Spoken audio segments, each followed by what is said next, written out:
Para o que trata é pensão de vejez, nós temos visa com a recuperação econômica de ano passado, vai rapidamente a surpreender-nos tudo, a contribuir com o fundo a ser com riba 30 milhões de florim de surplus. E no momento que tem surplus, está boa notícia para o fundo, não? Essa aí está três que o fundo tem suficiente placa para nos vai back que não para começar a invertir back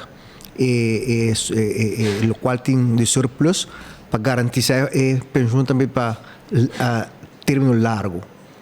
Agora que não se acaba de processar a última projeção econômica do Departamento Econômico e nos pode que o fundo está mostrar bom desenvolvimento para o próximo ano.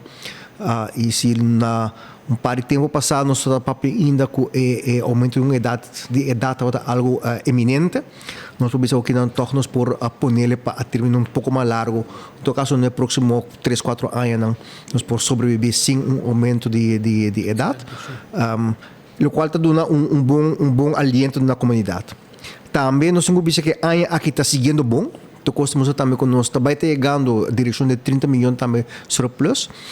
Ano passado, durante mesmo desenvolvimento econômico, permitiu-nos que não dar um aumento de 5%, adaptar a pensão a 5%, e a Ministra de Turismo e Saúde Público pediu-nos fazer o exercício necessário para volver a adaptar a pensão aqui na janeiro próximo. Então, o fundo está dando também para nós por seguir adaptar a pensão e buscar mais tanto possível o poder de compra de pensão de vejez.